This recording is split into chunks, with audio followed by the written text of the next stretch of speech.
तो आप सभी का स्वागत है हमारे चैनल बान एजुकेशन में। तो आज हम करने जा रहे हैं सेंट्रल हिंदू स्कूल क्लास 6 के जनरल नॉलेज के बहुत ही अच्छे अच्छे क्वेश्चन। और मैं आपको बता दूं कि इस वीडियो में हम क्या करेंगे, सेंट्रल हिंदू स्कूल सीएचएस के क्लास 6 के जीके के जो भी इंपॉर्टेंट क्वेश्चन होंगे उन सारे इंपॉर्टेंट क्वेश्चन को मैं इस वीडियो में डिस्कस करूंगा। और साथ ही साथ मैं आपको बता दूं कि ये जो हमारा पार्ट होने जा रहा है ये हमारा पार्ट सेकेंड है। जीके क्वेश्चन आंसर डिस्कशन ये हमारा सेकेंड होने जा रहा है। तो चलिए हमारा जो सेशन है उसको स्टार्ट करते हैं। तो यहाँ पे हमारा पहला क्वेश्चन है, throwing hand grenade in assembly who shouted इनकलाब जिंदाबाद। तो सबसे पहले आप इस क्वेश्चन को बहुत ही ज्यादा आसानी तरीके से बना सकते हैं। तो हमारा क्वेश्चन क्या पूछ रहा है कि असेंबली हॉल में हैंड ग्रेनेड एक प्रकार का बम होता है, बम बम फेंकते हुए किसने इनकलाब जिंदाबाद का नारा दिया था। तो अगर आपको असेंबली हॉल का स्टोरी नहीं मालूम है तब पर भी आप मालूम कर सकते हैं कि इनकलाब जिंदाबाद का नारा किसने दिया था। तो मैं आपको बता दूं कि इनकलाब जिंदाबाद का नारा जो है वो भगत सिंह ने दिया था। और कब दिया था? जब वो असेंबली हॉल में बम फेंक रहे थे। और सिर्फ उनके साथ, भगत सिंह के साथ एक और उनका दोस्त था, वो था बटुकेश्वर दत्त। तो दोनों ने क्या किया था? दोनों ने बम फेंकने का काम किया था और वहीं पे इनकलाब जिंदाबाद का नारा दिया गया था। अब हम क्या करते हैं, अब हम दूसरे क्वेश्चन की तरफ बढ़ते हैं। तो दूसरा क्वेश्चन हमारा क्या बोल रहा है, who was the founder of Ramakrishna Mission. तो हमसे पूछा जा रहा है कि रामकृष्ण मिशन का फाउंडर कौन था। स्वामी दयानंद सरस्वती, रामकृष्ण परमहंस, स्वामी विवेकानंद, स्वामी राम तीर्थ। तो रामकृष्ण मिशन का फाउंडर कौन थे? तो रामकृष्ण मिशन, सबसे पहले यहाँ पे आपको रामकृष्ण के बारे में जानना चाहिए। तो देखिए, स्वामी विवेकानंद के गुरु थे, उनका नाम था रामकृष्ण परमहंस। और इन्हीं के नाम पे स्वामी विवेकानंद ने क्या किया था, एक ट्रस्ट खोला था, ऑर्गेनाइजेशन खोला था। और उन्होंने उसका नाम क्या दिया था? उन्होंने उसका नाम दिया था रामकृष्ण मिशन। तो रामकृष्ण मिशन किसने खोला था? फाउंडर उसके कौन थे? तो स्वामी विवेकानंद जो थे वो उसके फाउंडर थे। तो सी जो है वो हमारा आंसर हो जाएगा। अब हम अगले क्वेश्चन पे चलते हैं। अब अगला क्वेश्चन हमारा बोल रहा है कि प्रेसिडेंट ऑफ राज्यसभा। तो राज्यसभा के प्रेसिडेंट कौन होते हैं? President of India, vice president, speaker, none of the above. तो मैं आपको बता दूं कि राज्यसभा के प्रेसिडेंट कौन होते हैं? Vice president of India. India के जो वाइस प्रेसिडेंट है वो क्या होते हैं? राज्यसभा के प्रेसिडेंट होते हैं। अब यहाँ पे देखिए, ये जो आप देख रहे हैं ये हमारा लोकसभा है जहाँ पे बहुत सारे मुद्दे पे बात जो है वो डिस्कस होता है। अब हम अगले क्वेश्चन की तरफ बढ़ते हैं। अब हमारा अगला क्वेश्चन क्या बोल रहा है वो देख लेते हैं। हमारा क्वेश्चन बोल रहा है कि Lucknow is situated at the bank of river. तो हमसे पूछ रहा है कि लखनऊ जो एक यूपी का सिटी है वो कौन से रिवर पे सिचुएटेड है, ये आपको बताना है। तो लखनऊ जो है वो गोमती रिवर पे क्या है? सिचुएटेड है। और मैं आपको बता दूं कि कौन सा शहर कौन से रिवर पे सिचुएटेड है, कौन से रिवर के किनारे बसा हुआ है, ये जो है ये बहुत सारे इंपॉर्टेंट पॉइंट है। ये जो सारे जो भी शहर बैंक ऑफ रिवर के बगल में सिचुएटेड है उनको आपको याद रखना है। जैसे में पटना गंगा के बगल में सिचुएटेड है, वाराणसी आपसे पूछ देगा। इसी तरह बहुत सारे क्वेश्चन जो है वो आपसे पूछा जा सकता है। अब हम अगले क्वेश्चन पे बढ़ते हैं। अब हमारा अगला क्वेश्चन है, which of the which of the nearest which of the planet is nearest to sun. तो हमसे पूछ रहा है कि सन के नियरेस्ट सबसे सन के नियर में कौन सा प्लैनेट है, कौन सा प्लैनेट सन के नियर में है। तो यहाँ पे देखिए ये क्या है, ये आपको सोलर सिस्टम दिख रहा होगा। तो सोलर सिस्टम से बहुत सारे क्वेश्चन पूछे पूछे जाते हैं। जैसे में यहाँ पे आप देख सकते हैं कि मरकरी जो है वो क्या है, सन के सबसे नियर में है। फिर आपसे पूछ देगा कि सन के सबसे फारटेस्ट कौन है, मतलब कि सन से सबसे दूर प्लेनेट कौन है। तो सन से सबसे दूर प्लेनेट जो है वो नेपच्यून है। और मैं आपको बता दूं कि प्लूटो जो है वो प्लानेट नहीं रहा, ये जो है वो डार्क प्लानेट हो जाएगा। फिर आपसे ये भी पूछ सकता है कि सबसे बड़ा प्लेनेट, बिगेस्ट प्लेनेट, बिगेस्ट मतलब कि बड़ा प्लेनेट कौन है, ये भी आपसे पूछ सकता है। आपसे पूछ सकता है कि कौन सा प्लेनेट के पास रिंग है, ये भी आपसे क्वेश्चन पूछ सकता है। और आपसे ये भी पूछ सकता है कि कौन सा प्लेनेट को हम ब्लू प्लेनेट बोलते हैं, तो ब्लू प्लेनेट हम किसको बोलते हैं, अर्थ को बोलते हैं। तो इसी तरह से जो क्वेश्चन है वो आपसे पूछा जा सकता है। तो आपको यहाँ पे ये जो भी सोलर सिस्टम से रिलेटेड क्वेश्चन है वो आपको ध्यान में रखनी है।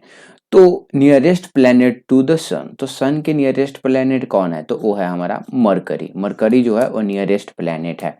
चलिए अब हम अगले क्वेश्चन पे बढ़ते हैं। तो हमारा क्वेश्चन बोल रहा है कि कैपिटल ऑफ ऑस्ट्रेलिया इज, तो आपसे पूछ रहा है कि ऑस्ट्रेलिया का कैपिटल क्या है, तो ऑस्ट्रेलिया का कैपिटल है कैनबरा। क्या है, कैनबरा जो है वो ऑस्ट्रेलिया का कैपिटल है। अब हम आगे चलते हैं। आगे है हमारा the biggest lake of the world, तो आपसे पूछा जा रहा है कि सबसे बड़ा लेक वर्ल्ड में कौन सा है। तो मैं आपको बता दूं कि सबसे बड़ा जो लेक है वो कैस्पियन सी है। अब यहाँ पे देखिए किसी बच्चे को लग रहा होगा कि अरे ये तो सी दे दिया गया, समुद्र का कोई नाम है। नहीं, ये जो है ये एक लेक का ही नाम है, ये जो है वो समुद्र का नाम नहीं है। ये क्या है, ये जो है वो कैस्पियन सी जो है वो एक लेक का नाम है। इसलिए आपको क्या करना है, आपको ये जो सारे पॉइंट है इन सारे पॉइंट को क्या करना है, आपको ध्यान में रखना है। अब मैं आपको बता देता हूँ कि कैस्पियन सी आपको कहाँ पे देखने को मिलेगा। तो ये जो पार्ट देख रहे हैं, ये जो पार्ट है यहाँ पे आपको कैस्पियन सी देखने को मिलेगा। अब हम आगे चलते हैं और आगे का क्वेश्चन देख लेते हैं।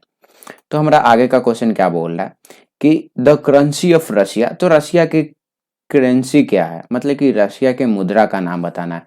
तो रूबले जो है वो क्या है, रशिया का करेंसी है। चलिए अब हम आगे बढ़ते हैं।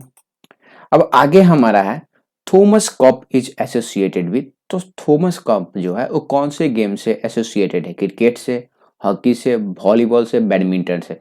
तो मैं आपको बता दूं कि थॉमस कप जो है वो बैडमिंटन से रिलेटेड है। और हाँ, कप से रिलेटेड जो क्वेश्चन है वो आपसे पूछे जा सकते हैं। थॉमस कप हो गया, बहुत सारे कप का नाम आपसे पूछ देंगे कि ये जो कप है वो कौन से गेम से रिलेटेड है। तो ये इंपॉर्टेंट पॉइंट है, इसको आपको ध्यान में रखने हैं। अब देखिए largest continent of the world आपसे पूछ जा रहा है, आपसे पूछ रहा है कि वर्ल्ड के सबसे बड़ा कॉन्टिनेंट क्या है। तो यहाँ पे देखिए ये आपको क्या दिख रहा होगा, ये आपको वर्ल्ड मैप दिख रहा होगा। अब इस वर्ल्ड मैप में आप देखिएगा कि सबसे बड़ा कॉन्टिनेंट क्या है, तो सबसे बड़ा कॉन्टिनेंट जो है वो एशिया है।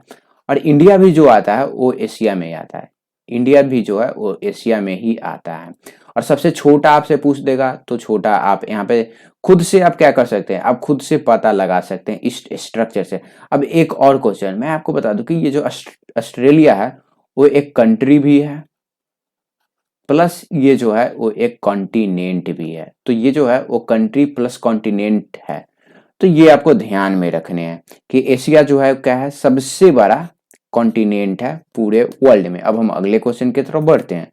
तो अगला हमारा क्वेश्चन है Jim Corbett national park is located in, तो जिम कॉर्बेट नेशनल पार्क जो है वो कौन से प्लेस पे लोकेटेड है। तो जिम कॉर्बेट नेशनल पार्क जो है वो उत्तराखंड में रिलेटेड, उत्तराखंड में जिम कॉर्बेट नेशनल पार्क है। यहाँ पे आप देख सकते हैं कि ये जो है वो उत्तराखंड का मैप है और यहाँ पे क्या है, जिम कॉर्बेट नेशनल पार्क जो है वो आपको दिख जाएगा। और ये जो है Jim Corbett national park Ramnagar Uttarakhand में एक प्लेस है जिसको रामनगर बोलते हैं। चलिए अब हम आगे बढ़ते हैं। अब हम आगे का क्वेश्चन देख लेते हैं। तो हमारा क्वेश्चन बोल रहा है कि विच of the following is called father of Indian railway, तो इंडियन रेलवे के फादर किसको बोलते हैं। तो देखिए भारत में जो रेलवे लाइन था वो सबसे पहले किन्होंने लाया था, तो सबसे पहले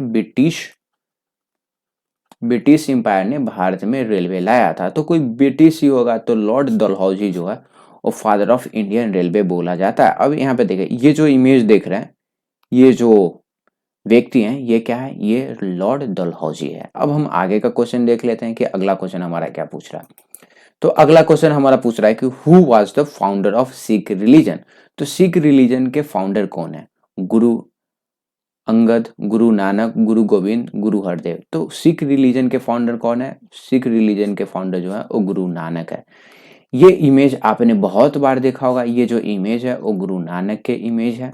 तो ये जो थे वो क्या थे, ये सिख रिलीजन के फाउंडर थे। अब हम क्या करते हैं, आगे का क्वेश्चन देख लेते हैं।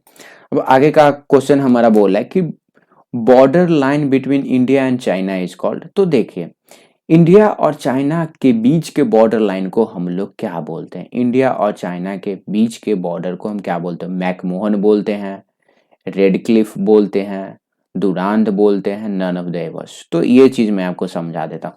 तो देखिए भारत और पाकिस्तान के बीच का जो बॉर्डर लाइन है, ये जो आप देख रहे हैं, ये जो है ये होता है एलओसी। इंडिया और पाकिस्तान के बीच वाले बॉर्डर को हम क्या बोलते हैं? LOC, line of control. और वहीं पे चाइना चाइना और इंडिया के बीच के जो बॉर्डर लाइन है उसको हम बोलते हैं LAC, line of actual control.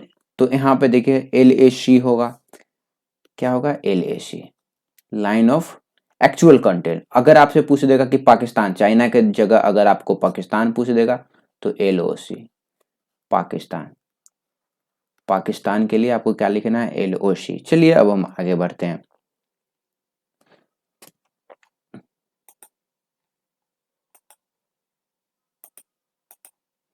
तो हमारा अगला क्वेश्चन है, in the world the first person who land on moon is.